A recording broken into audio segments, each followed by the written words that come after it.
This time on the Highland Woodworker. Well, here we are, Chuck, in the magnificent dining room. Period furniture maker Alf Sharp takes us behind the glass partitions of a U.S. president's famous home and gives us a tour of his exquisite reproduction work. Popular Woodworking's Megan Fitzpatrick fires up the blowtorch for a hot finishing technique. I wanted to use woodworking, use wood as my medium to do sculpture. And when those two are combined, master furniture maker Sabiha Mujtaba's wonderful work takes on a life of its own. All of this and more, this time on the Highland Woodworker.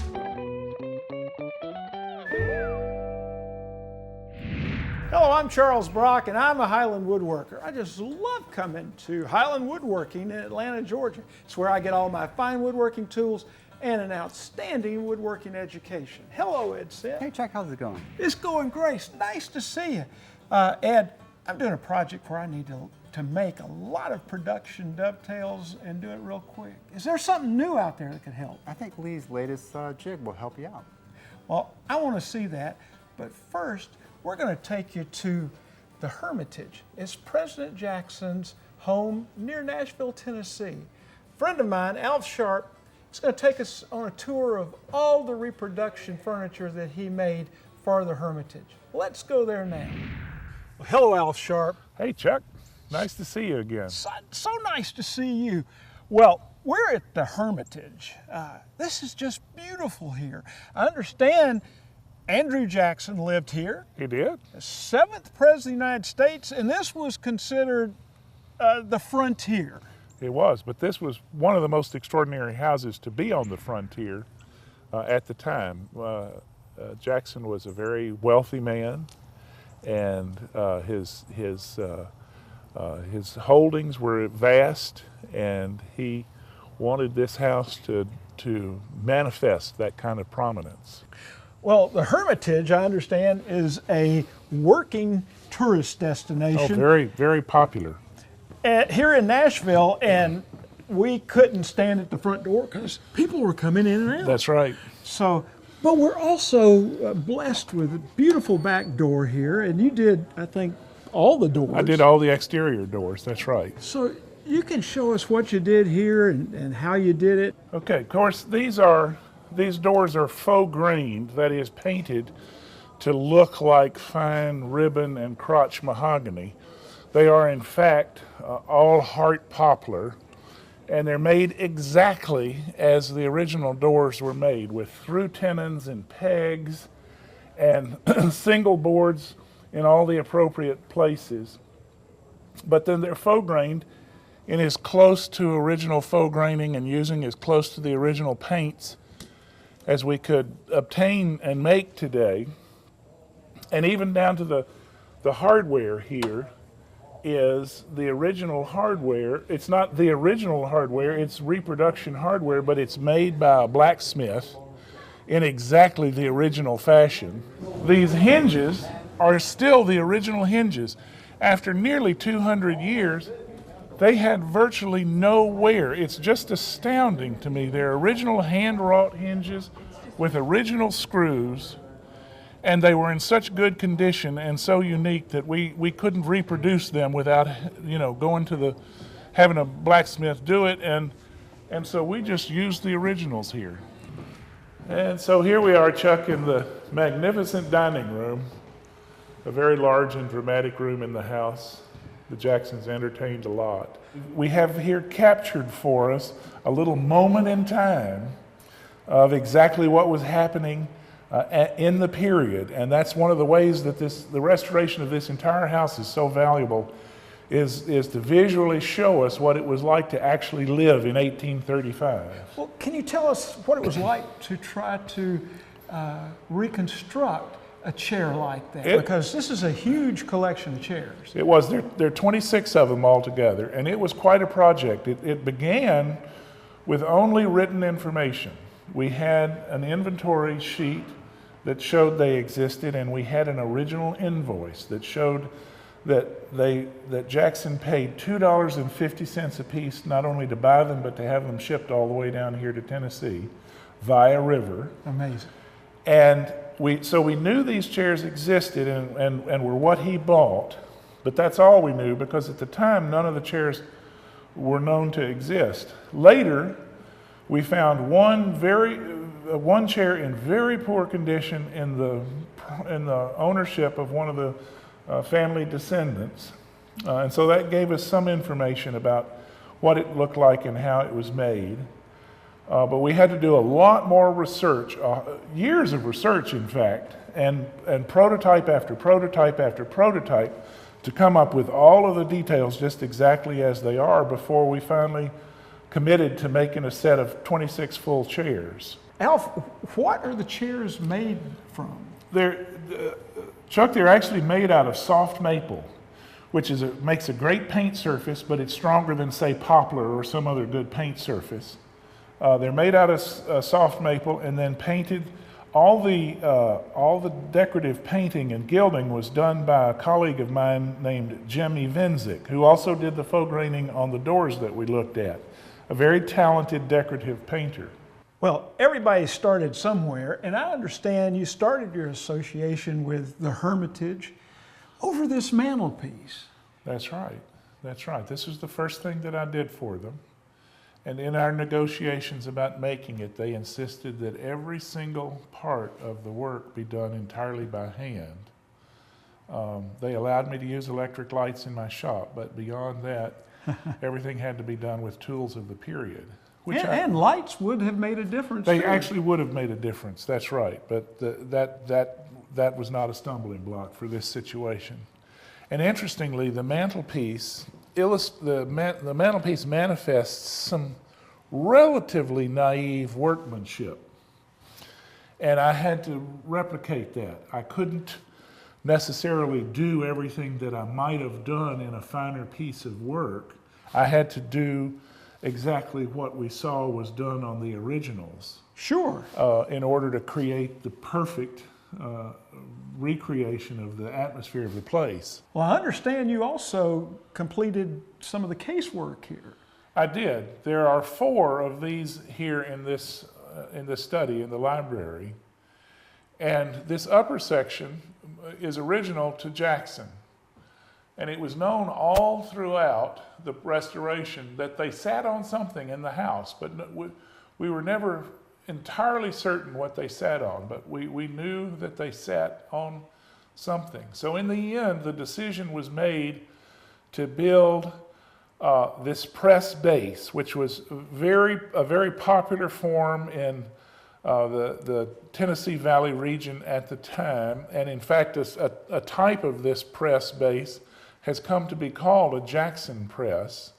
This is called a press and bookcase, and again the upper sections of all 4 belong to Jackson, but we made the lower sections out of in fact a cherry tree that was blown down in a tornado here on the grounds of the Hermitage. So this is an exact reproduction of a Tennessee press that was made in Sumner County, right outside Nashville, at about the period when Jackson was back in Tennessee. Well, Alf, this is the piece de resistance to me. Perhaps. I mean, you've worked on some great projects before, but to build the George Washington chair, to me, is just the epitome of what a period fine woodworker should do. Tell me about this project. It's a wonderful, fun story, too. This chair is a reproduction of a chair that was first owned by George Washington. Thomas Jefferson designed it and had it built, and George Washington owned one of them. And when Washington died, he willed the chair to his friend Dr. Crake. And when Jackson got to Washington, D.C., he bought the chair from Dr. Crake and brought the original back here to the Hermitage with him, where it stayed until around 1900, when the family was on hard times and they sold the chair back to Mount Vernon, and that's where it is today.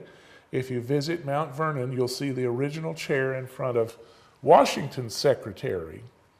But it's entirely appropriate for a proper historical restoration that this chair also be here in the Hermitage, because it was here for the entire period of Jackson's life after the presidency.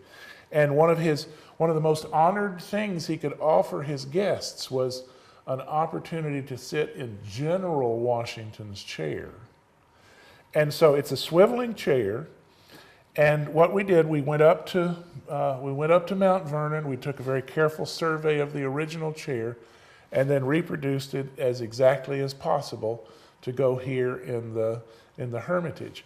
And actually, our chair is in better condition than the Mount Vernon chair, and that's probably more nearly realistic to the time than the condition of the Mount Vernon chair now. Although you would not think of altering an original document like the Mount Vernon chair. The chair is largely veneered in mahogany. The legs are solid mahogany, but the rest of the chair is constructed of white oak for strength, and then veneered in mahogany.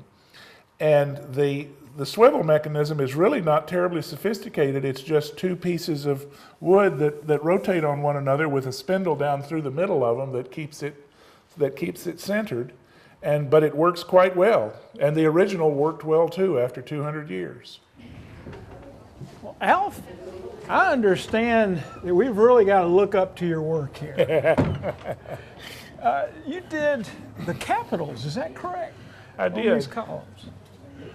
The ones that were up there weren't the originals, but they'd been there quite a while and they were starting to rot, so the decision was made to completely reproduce all the capitals. And so I carved them. The carving really isn't all that sophisticated, but that's exactly what the originals look like. We had examples of the original to look at, and they were knocked out pretty fast because the artisan who made them realized that they would always be looked at from no closer than 8 feet and usually 30 or 40 feet away. And so they create the impression, but once again, the workmanship had to not be the best you could possibly do, but the closest to the original that you could possibly do. Well, Alf, thank you so much for the tour. It's been just a pleasure to see the beautiful woodworking that you've done here in helping to preserve the Hermitage. It's a national treasure. It certainly is. It's been a great privilege to be able to work on this national treasure, and I've certainly enjoyed telling you the stories about working on it. We've all enjoyed it. Thank you, Chuck. Yeah, Leigh's been making jigs for a long, long time, joinery and dovetail jigs, and their latest jig allows you to actually route on the router table.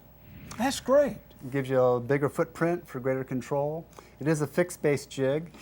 What you want to make sure is with your router table is that your router plate on your router table takes a universal style template guide. That's what's important. That goes to right remember. there. Yeah. And so you mount the wood in there. And with the template guide installed, then that follows the fingers and it'll cut your dovetails just perfect every time, perfect fit. It'll also do finger joints as well. That sounds great. Can't wait to get one in my shop. Coming up, So I've got my torch going. Popular Woodworking's Megan Fitzpatrick hammers out a unique finish using fire. I started meeting a lot of other women woodworkers who were amazing in our field that not enough has been heard from them. Find out which women in woodworking inspired furniture maker Sabiha Mujtaba to create pieces like these. You're watching the Highland Woodworker. I'm just an average, down-to-earth woodworker. On a scale of 1 to 10, I'm probably about a 5. But one place I score a perfect 10 is right here, and I plan on keeping all 10. That's why I have a saw-stop table saw. And there's more. Plenty of power, superior dust collection, and absolute accuracy.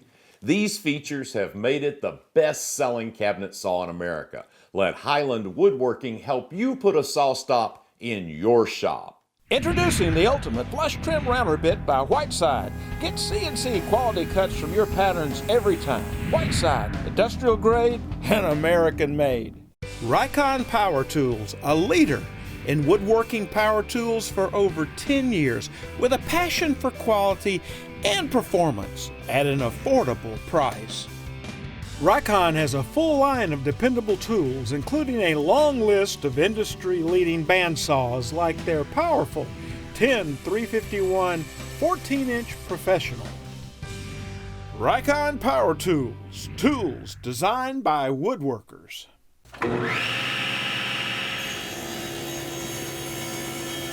Forrest, manufacturer of the award-winning Woodworker 2, presents the PVW blade, designed specifically for the rip and cross-cutting of plywood and plywood veneers without splintering or chip-outs. Highland Woodworking has been a leader in woodworking education for over 30 years. They offer all kinds of woodworking classes year-round, ranging from how to hand-cut dovetails and mortises, to how to sharpen a plane or a chisel, how to build a cabinet, a chair, or a bookcase, or how to turn a wooden bowl. There are classes on wood finishing, French polishing, and even antique furniture restoration. For a list of upcoming classes that may interest you, go to highlandwoodworking.com.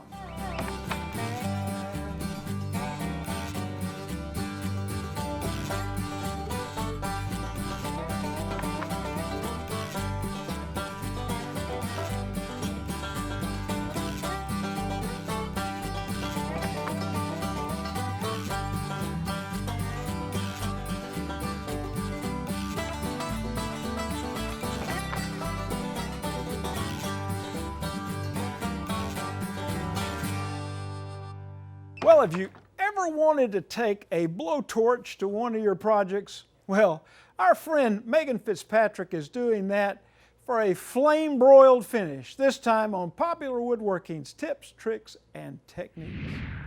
Well, Megan Fitzpatrick, we have really rarely had a regular little hammer and a torch, never on the show before.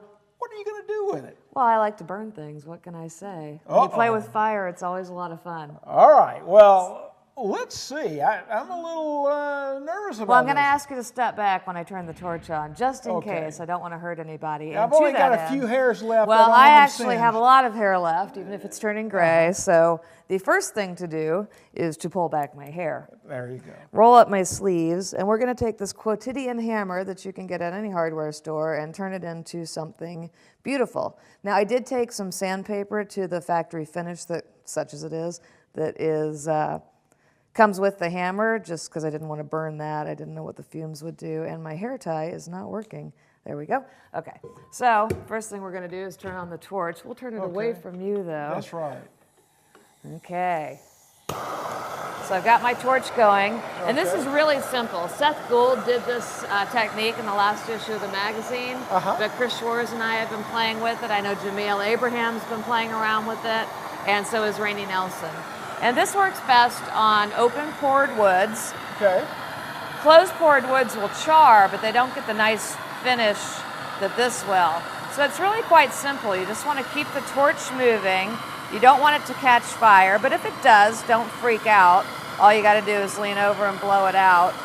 So you can see I'm just imparting a char on the surface, and the nice thing is you actually don't have to sand very much to get it ready, because this is going to take off all of the surface imperfections. So actually you get a nice finish on it, and it takes a lot less time and work than some other finishing techniques. So while it's still hot here, and I'm just going to do a little bit of it, we could do the whole thing, but we'll do it in stages. While it's still hot, I'm going to rub it on my beeswax here, which is from Don's Barn. Don Williams processes this himself in the wilds of Virginia. And it is the wilds. It is the wilds of Virginia, yes. So he's got his nice little stamp on top. I should show that to the camera.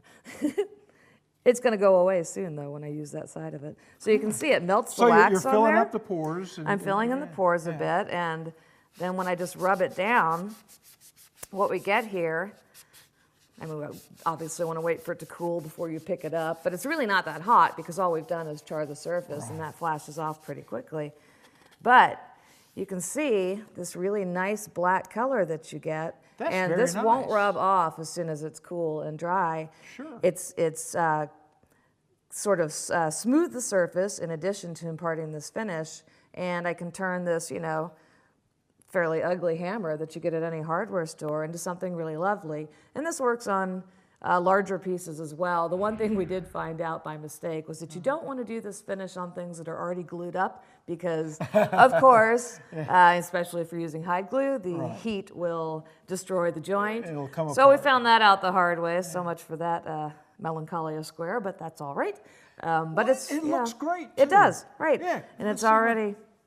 Yeah. Now I need to rub it starting down to a little cool, more yeah. and get all that wax off, because right now the char is coming through the wax and rubbing off. But as soon as this cools down, and you can get, you know, if you just keep polishing, you can get a really nice dull What an glow on it. Interesting finish. It is. Now it doesn't work as well on closed grain woods, because I think what looks good is that char down deep inside, and you can see the grain shining through still. But I really like this, and you can turn just a basic everyday tool into something that's really lovely to look at, as well as good to use.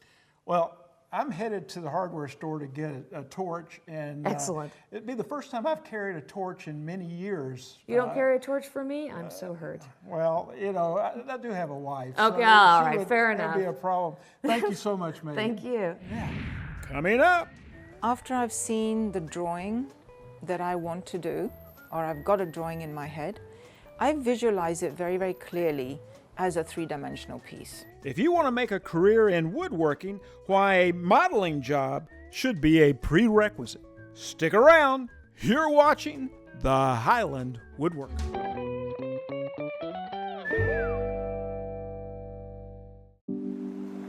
Making wood surfboards is something that goes back hundreds of years. I think what I love about making surfboards out of wood is that they are really, really beautiful. Each and every board is completely different, individualized. The advantage that we have now in making hollow wood surfboards is that we have very advanced woodworking tools. I'm Patrick Burnett. I make wood surfboards in Komaki, Cape Town. What is quality? Is it quick? Forgettable? Easy? No, it isn't quick or easy. It isn't forgettable. Quality takes work. It takes time. Quality lasts. And it starts at Bell Forest, a leading global supplier of figured and exotic woods. Order online at bellforestproducts.com. Craig, from the first cut to the final assembly, providing woodworkers with products that help simplify woodworking challenges. Craig. Are your tools Tormek sharp?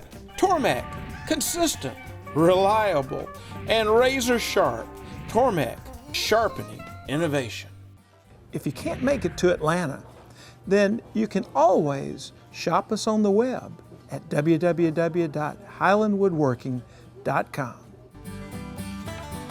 Moment with the Master is presented by Triton Precision Power Tools. When it comes to fine wood sculpting, Sabiha Mujtaba is one of the world's best. Her imaginative masterpieces are so detailed and captivating, you'll be left wondering how she does it. This is Sabiha Mujtaba's daily grind. Each pass made with expert precision, revealing her passion for art, sculpture, and woodworking. Sabiha's finished pieces are a sight to behold. Her furniture showcases her love of nature, and her masterful attention to detail can even make wood appear cloth-like. In the mid-'80s, Sabiha branched out in Atlanta, Georgia, giving her full attention to the craft while half a world away from her birthplace, Karachi, Pakistan. Sabiha, it's so nice to be in your workshop. Thank you, Chuck. I see so much of you everywhere, you know, with the carving and the modeling, and this is something I've been really looking forward to. I know that you've been inspired by many. Right off, I'm inspired by being here, but who inspired you to get into sculpture and woodworking, or what inspired you? Well, sculpture is my background. So I went to school doing sculpture at art school in England. But when I came over here, I wanted to actually continue doing sculpture, but I had so much intent in trying to work with the material. So my background in doing sculpture opened me up to doing a lot of woodworking and a lot of stonework and clay. So a lot of medium I used when I was a sculpture student. So when I came over here and I had an opportunity to apprentice with a woodworking shop who actually had a reputation for taking in projects that were very unusual for woodworkers to take in. So it involved doing a lot of carving and a lot of very interesting cabinetry work and everything, and even glass sculpturing in there. I was very fortunate, and I apprenticed with them for about 3 years. And during that time, I learned to sweep the floor, you know, dust and sand, and learn to sand as much as possible. Yeah, everybody starts out that way. Oh, or yes. Should. Yeah. Oh, should. Yeah. But sweeping floor was very helpful too, you know, to keeping the shop clean while you're working. Sure. So when I actually started the business on my own in 1986, I had by then understood that I wanted to use woodworking, use wood as my medium to do sculpture.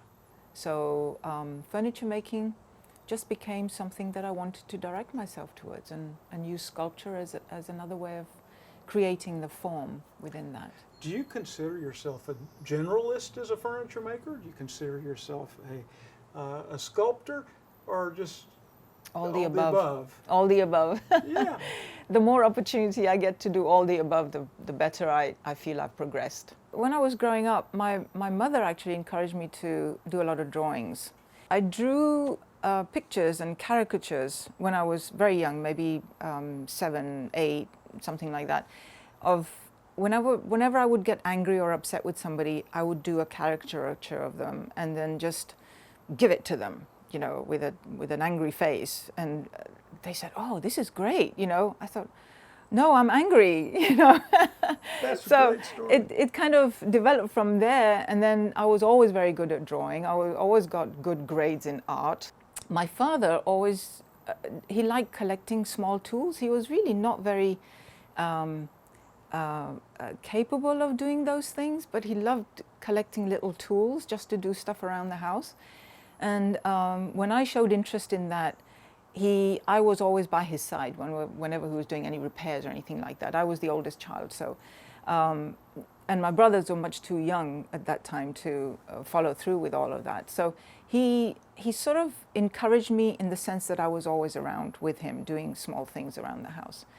And I became more and more proficient at it as I went along, and far exceeded his capabilities as well. He knew that I was very serious about this. So when I started doing woodworking, and especially in Atlanta when he came and visited me, he actually gave me my very first table vise, the old record vise. Sure, So yeah. he presented me with that, and we bought that at Highland Woodworking. Oh, Yes. wow. The very first time he came over here, he said, "Okay, I'm going to buy you something. Take me to Highland and I'll get you that for you." So that was my very first vise. Now, some of the female woodworkers that inspired you, who were they, and how did they inspire you? Well, the very first woman that I looked at was Judy Kinsley McKee. She was amazing. Her work, it still is, very organic, using a lot of animals in her designs, and really fantastic woodworker. I met Wendy Maruyama, whose work I'd also looked at, but as soon as there was a class offered at Anderson Ranch, I jumped on it. She's a very, very innovative designer and woodworker, and hilarious person. She's so funny. Anyway, so I got to know her and spent a lot of the 2 weeks that I was there just understanding what it was like to be a woodworker, you know, to be a furniture maker, and learned a lot from her. I learned a lot ever since then, because I started meeting a lot of other women woodworkers who were amazing in our field that not enough has been heard from them. and about them. And since then, that was all in the, they started their education in the 80s. So I'm from the same generation of women, but I came into woodworking in my late 30s. So I understand that I needed to learn a lot more. I hadn't been to a traditional school learning furniture making. So mine has been just a learnt experience all the way through. Well, Sabiha, I know that clay modeling is an important part of your process. Tell me why it works for you. It works for me because after I've seen the drawing that I want to do, or I've got a drawing in my head, I visualize it very, very clearly as a three-dimensional piece. And that three-dimensional piece needs to get into a form at some point. And because I have such a clear vision of something, then I try and use the material that would create that for me as soon as possible, some medium. Before I lose that idea in my head. Right. So I find clay the fastest way to do that. And once I've started manipulating the material, then my idea becomes a lot more clear, a lot clearer, and a lot more able to manifest itself in a form that then I can actually manipulate and play with. So clay is a very, very good medium to start doing that. Now this is a very small piece, and this is three-dimensional, but you can do that in anything. You can do that in relief, you can do that in a very large form, but that's where you learn how shapes come together. That's how you see things in 3 dimensions or in depth, various depths. That's where you can explore all your ideas. There are people that just rave about your teaching. And I probably should take one of your classes. Oh, no. but I have heard that you are a tremendous teacher. What do you get out of the teaching, and tell me about that. If I'm a good teacher, it's because of the students. I was very, very afraid of teaching. I didn't think I had any qualification to teach because I don't have a teaching certificate. All I could offer was what I know.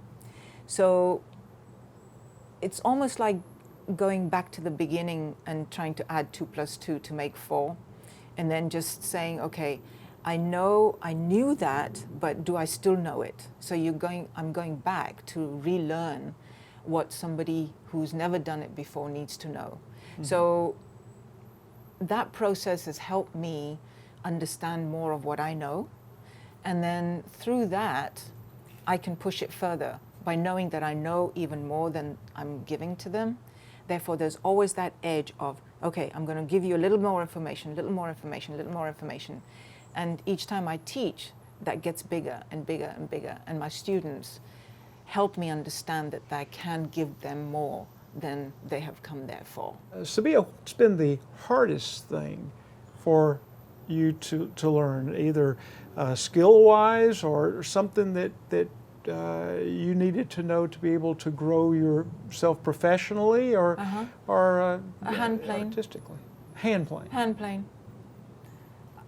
I can use chainsaw, I can use all the power tools, but give me a hand plane and I will struggle with it. I mean, I've used it. I've used small areas in my work to use the hand plane, and I've become proficient at those little things that I do, but I would never tackle trying to flatten a board with a hand plane or square it up or anything. You've heard it right here, folks. Yes. You don't know how many woodworkers are in the same boat.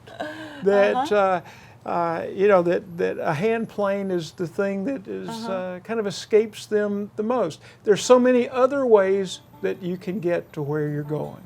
Right.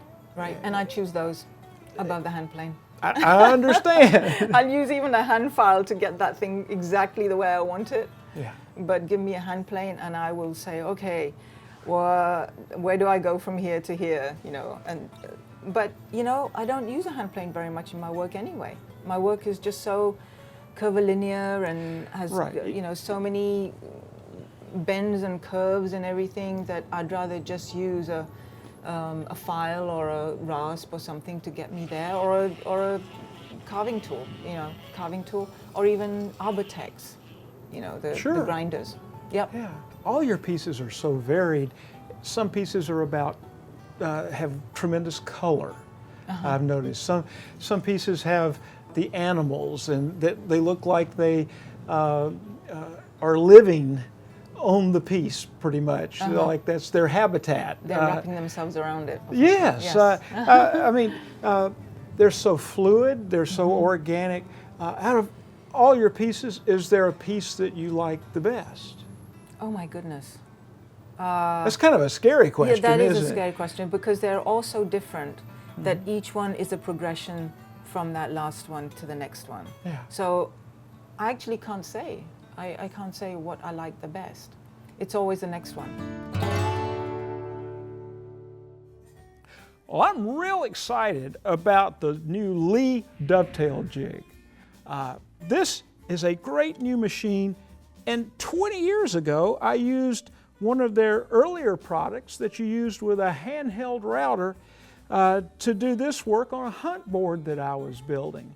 Since then, I mainly build chairs, and so I'm not a dovetailer. So this is something that is perfect when I need to make a set of cabinets, drawers for those cabinets. When it comes to dovetailing, I'm not Rob Cosman or Chris Schwarz, and definitely not Frank Klaus. So I need something to help me get through that and do a high quality job. Now you need to have a nice flat router table, and my Craig router table is perfect for this. That's so you don't have any dips or bumps as you're moving your work through the router bit, which sits right here in the table. And they've designed this excellent eccentric bushing here that will help you in fitting your dovetails. So they'll take that iffiness out of it and speed up the learning curve, which is something that is important. Instead of having a big manual like you used to have with some of the dovetail jigs, they've got it down to a very small manual, and they have these wonderful strips for like half-blind dovetails. It tells you exactly what to do here. Visit our link site so you can find David Picciuto's wonderful product tour. It'll take you right to Highland Woodworking. You'll find out everything you need to know about this wonderful Leigh dovetail jig. Improve your woodworking experience. Sign up for Wood News Online, a monthly newsletter showcasing the latest news, tips, and classes Highland Woodworking has to offer. By signing up, you'll receive the latest episode of the Highland Woodworker, special store promotions, and Wood News Online delivered straight to your inbox. Sign up today. Well, that's all the time we have left for this episode. Don't forget to like us on Facebook and follow us on Twitter. Until next time, I'm Charles Brock, and I'm a Highland Woodworker.